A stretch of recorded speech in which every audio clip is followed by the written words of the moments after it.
एक बाप और बेटे की कहानी। शिकायत कोर्ट में कर सके जज साहब ने पूछा, आपको आपने बेटे का क्या शिकायत है?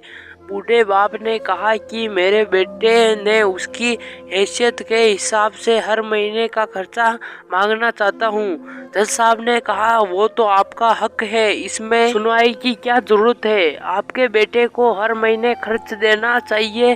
बाप ने कहा कि मेरे पास पैसों की कोई कमी नहीं है और लेकिन फिर भी मुझे हर महीने अपने बेटे से खर्चा लेना चाहता हूँ, और चाहे कम या ही क्यों ना हो।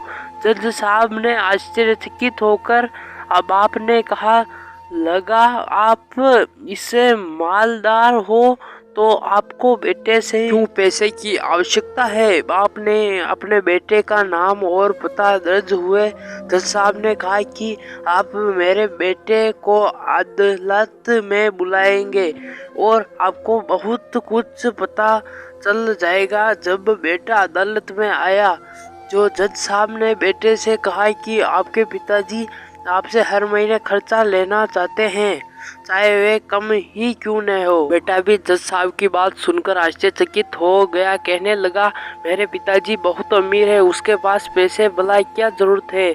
जब साहब ने कहा, ये आपके पिताजी की मांग है और वह आपसे स्वतंत्र है।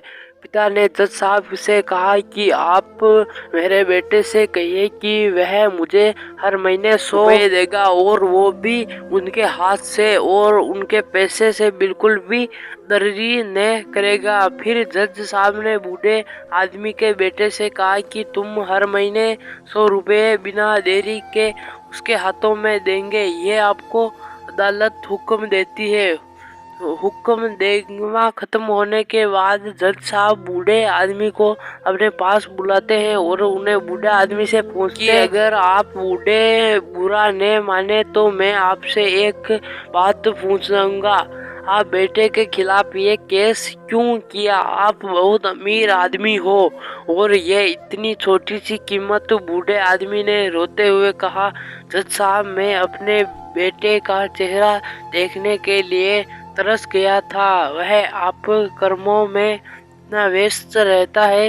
एक जमाना गुजर गया, आपसे मिला नहीं और ना ही बात हुई, ना आपने सामने और ने फोन पर। मुझे अपने बेटे से बहुत मोहब्बत है, इसलिए मैंने ऊपर के केस किया था ताकि हर महीने उसे मिल सकूं और मैं उसको देख कर खुश हो लिया करूंगा। ये बात सुनकर जज की आंखों में आंसू आ गए। जज साहब ने बूढ़े आदमी से कहा, आप कि अगर आप पहले बताते तो मैं उसको नजरअंदाज और ख्याल न रखने के जुल्म से सजा कर देता।